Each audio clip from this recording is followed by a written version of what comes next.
Se choisir, ça implique de devoir faire des choix. Parfois, ces choix-là sont très inconfortables, voire même déchirants. Mais il ne faut pas oublier une chose, c'est que pour qu'il y ait du changement, parfois, ça prend de grands bouleversements. Ces choix, très souvent, vont être nécessaires pour notre avancement, pour notre évolution personnelle. Donc, ça va impliquer aussi de devoir sortir d'une espèce de zone de confort dans laquelle on se trouve. Parfois, même, cette zone de confort est inconfortable, mais on reste dedans par souci de sécurité, par habitude, par le fait qu'on s'y sent bien, parce qu'on est en terrain connu, OK? Mais sortir de sa zone de confort, en fait, c'est que ça apporte l'humain à explorer davantage de terrain autour de lui, davantage de paysages, on va dire. Et bien souvent, c'est là qu'on va se rendre compte que tout était juste et bon. Pourquoi la vie nous pousse à, des fois, faire des choix? Pourquoi on se sent dans l'obligation de se choisir? Pourquoi on ressent ce besoin de peut-être changer de vie, changer de travail, mettre fin à certaines relations, mettre fin à certaines habitudes de vie? Bien souvent, c'est l'univers qui conspire à notre plus grand bonheur, à notre avancement. Et ben c'est ça. Donc, c'est pour notre évolution personnelle.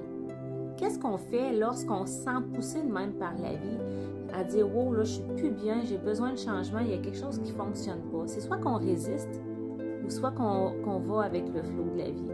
Quand on résiste, ben, imaginez un poisson, un saumon qui va frayer la rivière, mais on peut s'imaginer un peu dans le même contexte. Quand on résiste, on va nager contre le courant.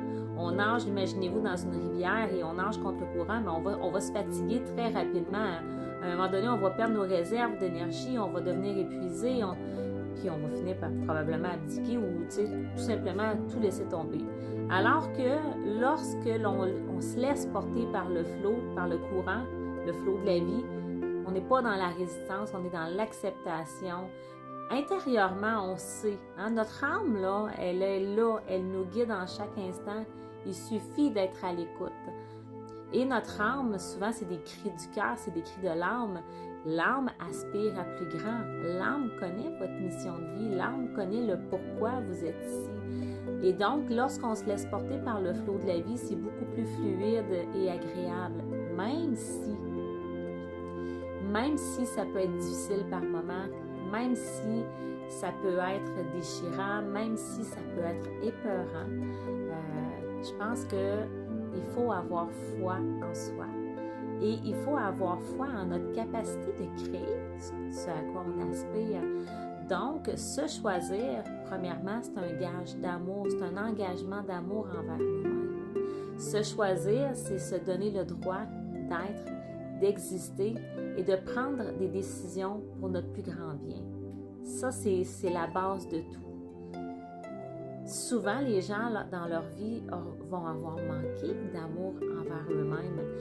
Et un jour, ben, intérieurement, ça va dire « Ok, là, c'est assez. Je vais commencer à vivre pour moi. Je vais commencer à vivre pas pour le regard des autres, pas pour plaire à l'autre, mais vraiment avec ce qui résonne à l'intérieur de moi. » Puis ça, je pense que c'est important d'être à l'écoute de ce qui vibre, de ce qui crie en dedans de vous. Vous voyez, les transitions aussi peuvent se faire également avec douceur et harmonie. C'est pas toujours dans le bouleversement. Ça peut être avec douceur et harmonie. Tout dépend, je crois, de la façon dont on prend les choses, on prend la situation. Avec quelle paire de lunettes on regarde. Peut-être que toi aussi, tu te sens présentement dans cette période-là de ta vie où tu sens que tout est fragile, que ton centre d'équilibre n'est plus le même, que la vie t'aspire à autre chose, que pour ton évolution, ce changement est nécessaire. Pour ton évolution, te choisir, en fait, est nécessaire. Ce que je veux te dire aujourd'hui, c'est que si ton âme appelle à l'aide, si ton âme demande ce changement, sois à l'écoute. Sois à l'écoute. Parce que tout ce que tu vas enterrer, que tu vas laisser en suspens va revenir toujours. Ça va revenir jusqu'à temps que tu aies compris. Tu aies compris que toi, ta mission, ton chemin de vie, ta route, appelle-le comme tu veux, t'appelle à autre chose. On est ici pour apprendre. On est ici pour vivre des expériences. On est ici, c'est ça, pour expérimenter la vie. Et ça fait partie de la partie.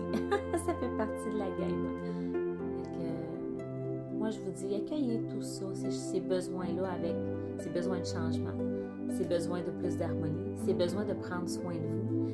Tout ce que vous avez besoin, finalement, accueillez ça avec amour, avec conscientisation, avec conscience, avec une paix le plus possible dans votre cœur, avec la foi.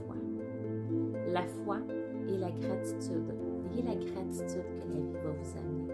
Exactement ce à quoi vous aspirez. Donc, vibrez pas votre peur de ne pas savoir où vous allez, puis de qu'est-ce qui va advenir si vous changez de métier, de relation, d'habitude, si vous déménagez, peu importe. Ayez confiance, puis soyez dans la gratitude que la vie va vraiment vous amener, comme si c'était déjà acquis. Remerciez la vie. C'est mon conseil du jour. Bonne journée! Tu peux mettre en commentaire si toi, ça t'interpelle, si toi, tu es présentement dans ce processus-là d'émancipation de toi-même, de reconnexion à toi-même, d'écoute de toi-même, de choix envers toi-même. J'aime toujours ça vous lire. N'hésite pas, mets-moi un commentaire.